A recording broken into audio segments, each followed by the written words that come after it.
at the forefront of politics. Our enemy is Trump. He is the enemy. We got to unite. If we're not a united party, we lose to Trump.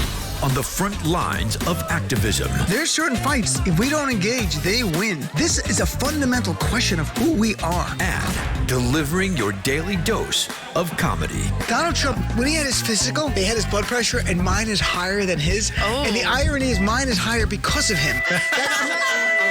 From the blue wave. We flipped enough seats to take control of the House. We control the House. To 2020 and beyond.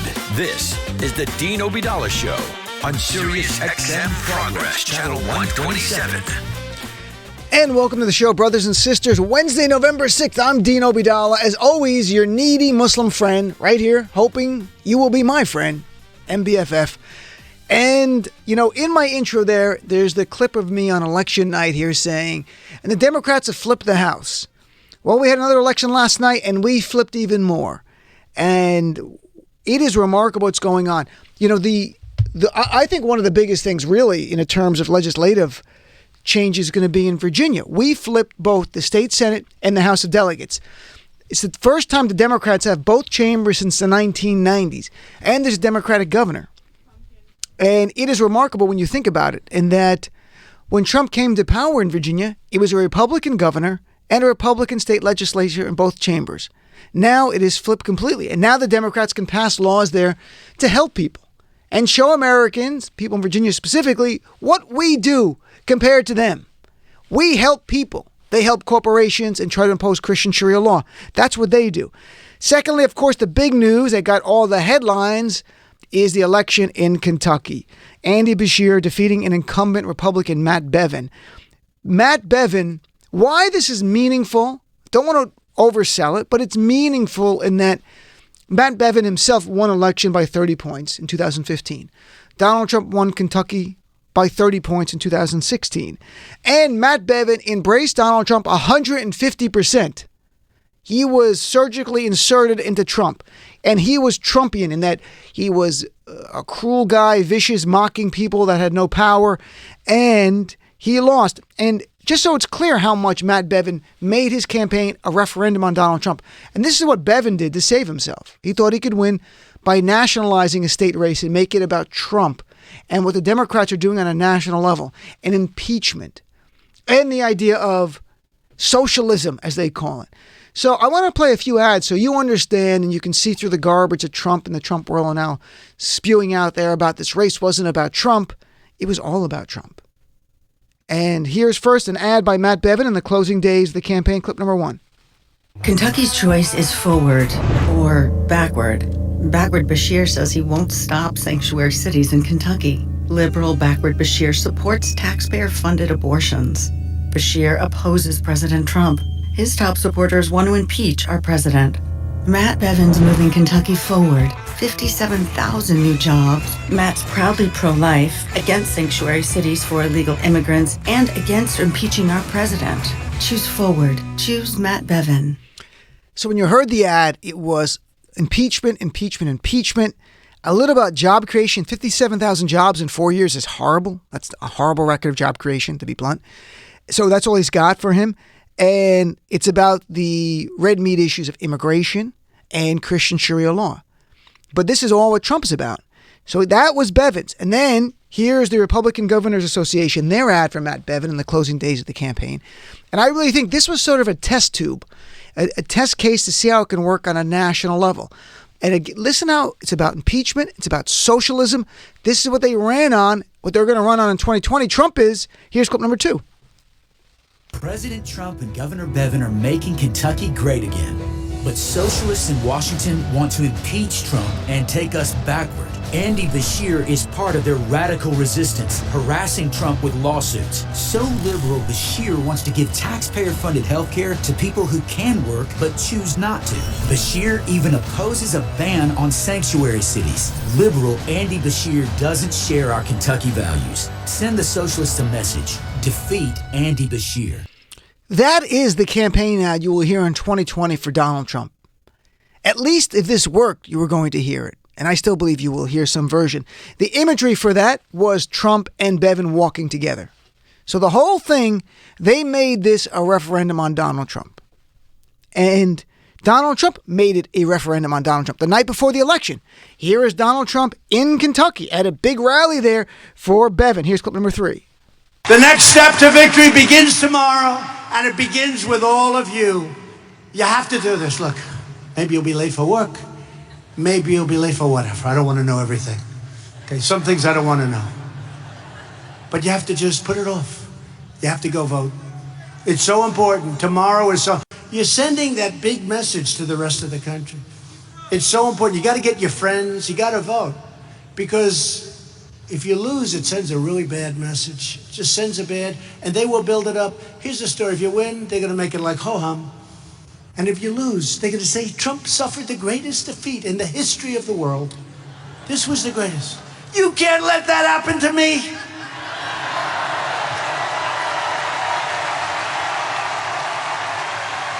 And you know what? You can't let that happen to your incredible state, Kentucky. You can't let that happen. That would be a disaster for your state. So you can hear very clearly, Trump made this personally a referendum on himself. The Republican Governors Association made it a referendum on Donald Trump. And Matt Bevin made it a referendum on Donald Trump. More importantly, they made it about impeachment. And they wanted to see, would impeachment, the threat of impeachment, get their base out? And the answer in Kentucky, at least on the gubernatorial level, is no. It didn't do that in this scenario. Now, of course, the Trump world went into quick damage control. Here was Donald Trump Jr. last night on Fox News, distancing himself and spinning this tale that somehow they closed the gap 15 points because Donald the father showed up the night before election. Here's clip number 5, please. Hey, Don, Bevin was the most unpopular governor in the country. It was once down 20 points, and now it's still too close to call. 49% versus 49%. He ran against a family that's legendary, the Beshear family, of course, in Kentucky. So what's your response to, well, look, it's predictable what they would say, but what's your response? It's the sound bites that we're so used to. I mean, any opportunity to try to take a swipe. I mean, they don't talk about the rest of the Republican ticket sweeping. They don't talk about the first African-American attorney general who happened to be a Republican, elected. They don't mention that, Trump helped propel those guys to those places. And I like Matt Bevin. He's been a friend of mine. He's a good guy, but he's picked a lot of battles. He's, teed off on a lot of people in Kentucky. That's not always popular. We understand how that works. But they won't give Trump the credit for that. What's interesting about what Don Jr. said there about the other people on the ticket winning who are Republicans and not Bevin is true. The difference is those other candidates did not run ads walking hand in hand with Donald Trump. So that's really the message. Nationalizing a Republican election, even in a red state, might hurt you. So you have Don Jr. doing damage control, saying, well, Bevin really wasn't a popular guy. That was all him. It wasn't my dad showing up. And Donald Trump tweeted today, our big Kentucky rally on Monday night had a massive impact on all the races. The increase in governor's race was at least 15 points, maybe 20. So Trump is saying that because of his rally, that somehow Bevin got 15 more points in the polling. The reality is there was polls months ago showing Bevin down as much as 15 or 20 points. By the time we got to Election Day, the polls showed them dead even, and the last poll that came out showed Bevin up by 5. What it seems like that's happened, and many have said this in Kentucky, is Donald Trump's appearance did not motivate Republicans enough to come out to vote for Bevin. What it did was motivate Democrats to come out to vote against Bevin and against Donald Trump. Because Bevin made his entire closing argument, I am about Donald Trump, and Trump made Bevin all about him. And that did not work. That was a failure. And it is remarkable to me what we've seen. Look what's happened since Trump was sworn in 2017. When Trump came to power, out of the 50 governorships, only 16 were held by Democrats. Only 16. The House was controlled by Republicans. Almost 2/3 of the state legislatures in the country were controlled by Republicans. Flash forward, now, out of the 50 governorships, 24 are now held by Democrats to 26 held by Republicans. We've picked up 9 governorships. We have flipped numerous state legislatures, not just Virginia last night. Plus, we flipped the House of Representatives. It is remarkable. Donald Trump is making the Democratic Party great again. Hashtag MDGA. Donald Trump is really making, and now I'm not saying people didn't work to win this and we didn't run good candidates. We did. But you cannot discount the fact that Donald Trump is adding a little bonus turnout on the Democratic base. And that's how we're winning these elections. We're winning elections in Kentucky where we have no business winning a statewide election like that, especially when Trump is down there the whole time. And I also want to point out some of the people who won elections yesterday and how it flies in the face of what Trump is about. Because Trump is about bigotry and racism and divisiveness and things like send her back and anti-Muslim bigotry. And I do want to play a clip of Andy Beshear last night in his victory speech talking about what he ran on. Because we know what Trump's about. But here's what Andy Beshear was about. Clip number 4. Thank you, Kentucky! And tonight, I think we showed this country that in Kentucky, we can disagree with each other while still respecting one another.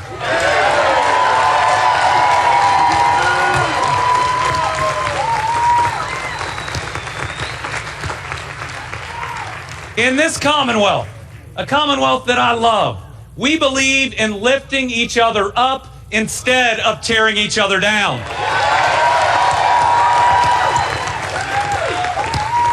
The lost, the lonely, and the left behind.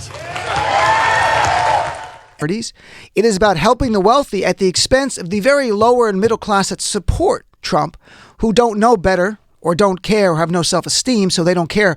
They're getting screwed over by Trump, while the wealthy donor class is getting a huge tax cut and doing better and not giving those wages to people who work.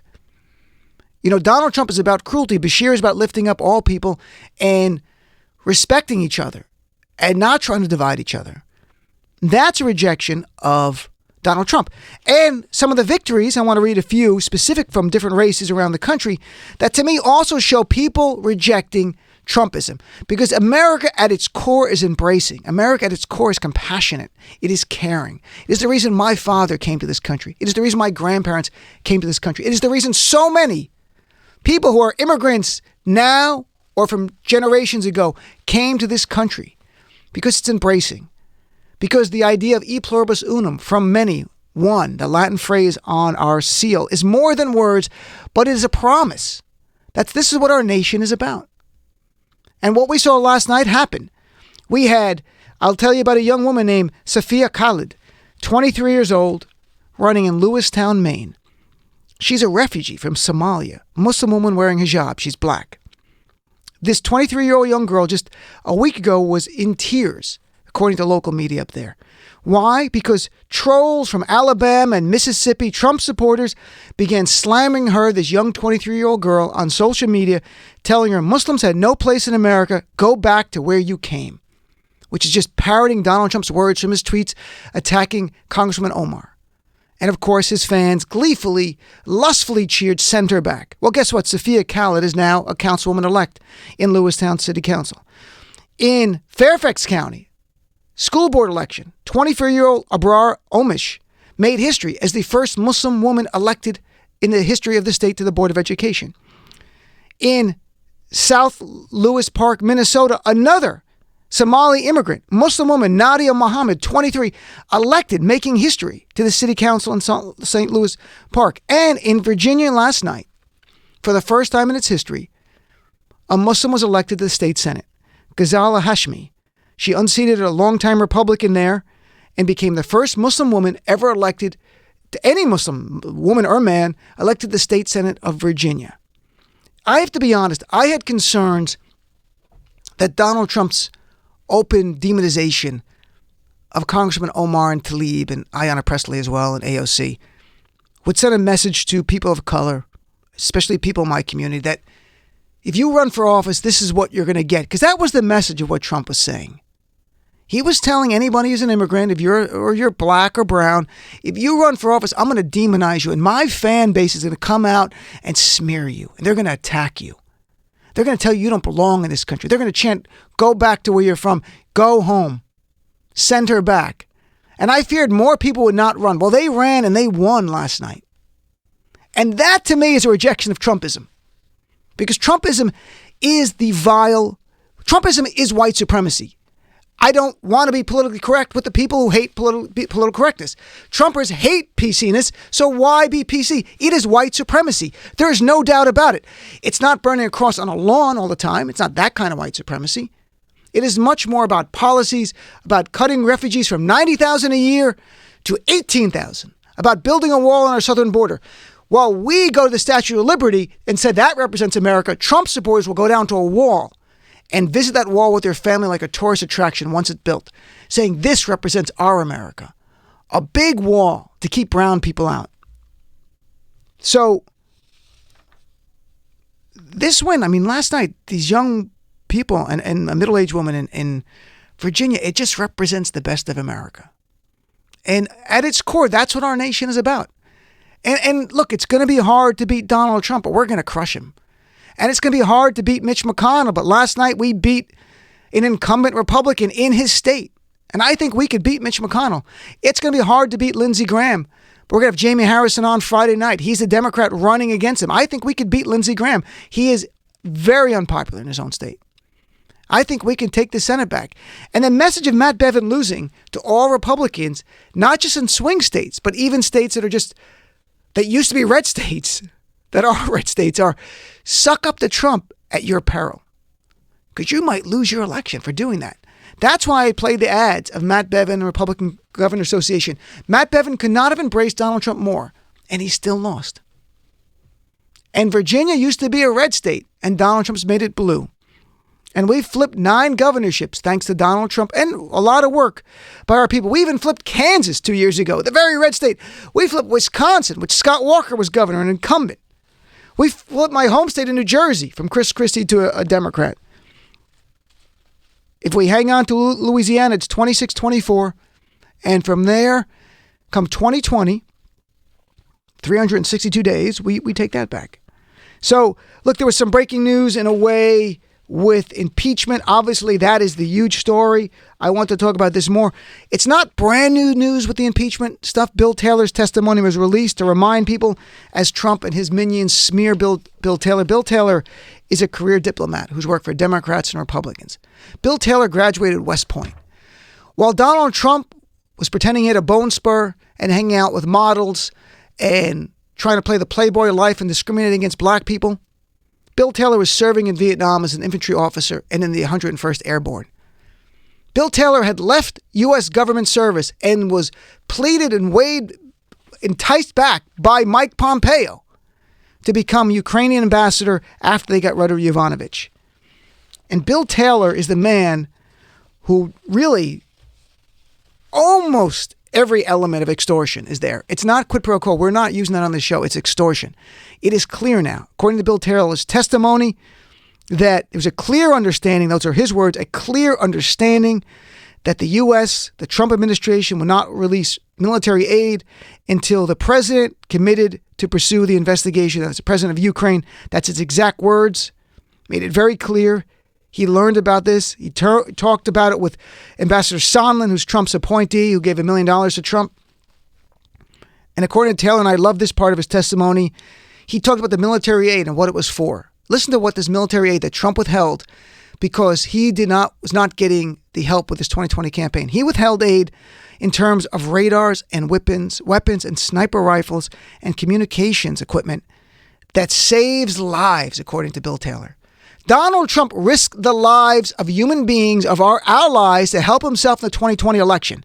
This is not just politics. This is life and death. And Donald Trump has chosen to sacrifice lives to try to win re-election. That is the man who's there.